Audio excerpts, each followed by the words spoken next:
Hello everyone, today I'm here to review a book, and this will be a pre-recorded video because I finished this book about a month before it's supposed to be released, and I'm going to release this video when the book is actually out and able for you guys to buy, so you're not like, I want to get this book right now and it's not out. So, you know, I thought that would be the smart thing to do. So, yes, it is pre-recorded. I just want to forewarn you about that. The book today we're going to be talking about is Belzhar. Hopefully I am pronouncing that correctly. Knowing me, I am probably not because that's the story of my life.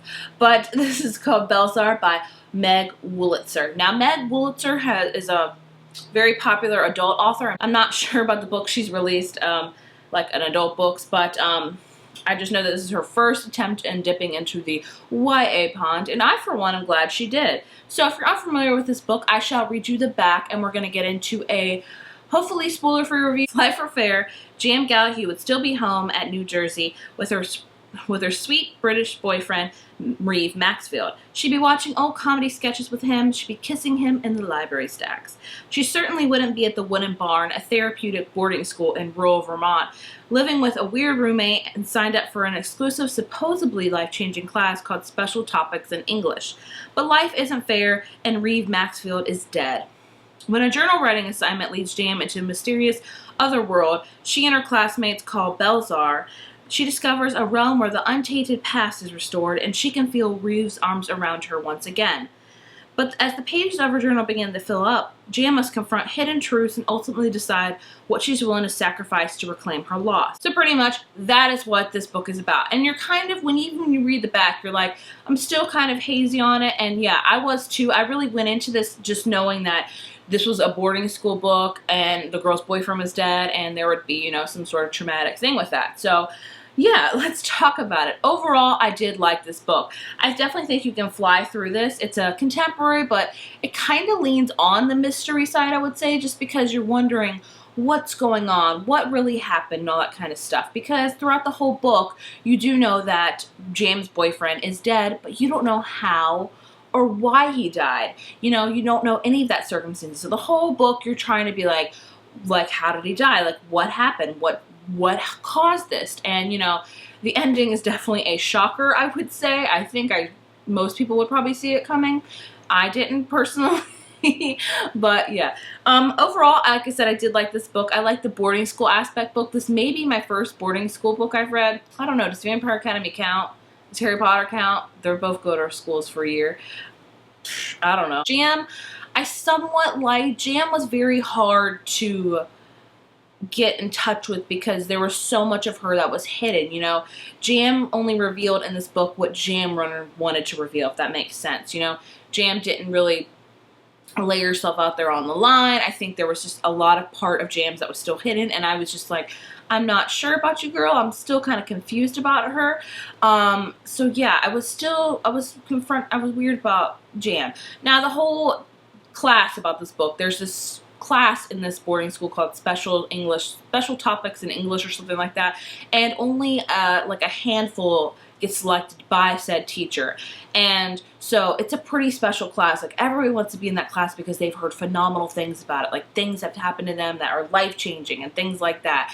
And Jam, unknowns to her, you know, gets selected for it, and things happen. Now, I don't think I'm spoiling anything by telling you this, but the title is Belzhar. So you can see right here is the Belzhar by Sylvia Plath. In this class, they take an author each semester apparently, and they study that particular author, and they learn all about like their works and stuff like that. So obviously this author was Sylvia Plath and the Belzhar. If you've read the Belzhar, which I have a long time ago, it's a very depressing book. It's all about being depressed and overcoming depression and stuff like that. But so I was very intrigued by that, and honestly, when I got the book, I looked at the title and I was like, I don't know what this title means, and it didn't take me until I started the book to realize Belzhar was a play on the bell jar. What an idiot am I? Really? But it's a good title. I just didn't put two and two together. Like the back of the book says, in this class, they get a special journal. Ooh, I got sent this for the book promotion, just to let you know. I just didn't make this up on my own. And they have to write whatever they want to write in this journal and stuff like that. So what happens when they write into this journal, and I hope I'm not spoiling anything for you, they get taken back into right before whatever tragic thing happened to them, why they're at that wooden barn, the school, in this journal, and they're only allowed to write like 5 pages per time. That's just how it happens. I feel they call it the Belzhar because that's where they go. That's what they call it. They call it Belzhar. And so it's all about that. It's all about Jam, you know, reconnecting with Reeve. She's with him again in a way, and I'm not going to go into detail about it because I don't want to spoil, but it was very interesting reading about that. And then you learn about the other classmates because they meet every week to talk about their experiences and stuff like that, and you learn about why each of them are in this particular school. And some of the characters were so gripping to read about. Like, I loved reading about one character who had a horrible misfortune with her brother, and I enjoyed some characters more than others. Others I was just not very connected with, but overall I really love reading that dynamic of it, of figuring out why these kids were at this school, like what made them to be at this school. And like I said, the ending threw me for a whirlwind. Like, when I found out about the ending, I quite honestly, I was kind of pissed. I was like, are you kidding me? Are you kidding me? But it was well written, so I kind of wasn't mad about it. I was just like, you got me. You got me, Meg Woltizer. You got me. So that kind of threw me for a loop. Overall, I'd say this is definitely an interesting book to read if you're looking for a boarding school book, if you're looking for a book all about people that have to overcome kind of tragic things in their life, like just deal with them and stuff like that. I would say this book may not be for everybody. It's kind of odd, but I definitely think it's worth a read. If I can give it a rating, and I've been struggling with this forever, I would give it like a 3.5 out of 5. And I'm trying to be harsher with my ratings, I know. As much as I said I did fly through this, but there was just some things I didn't overall love. Like, I didn't love Jam in it.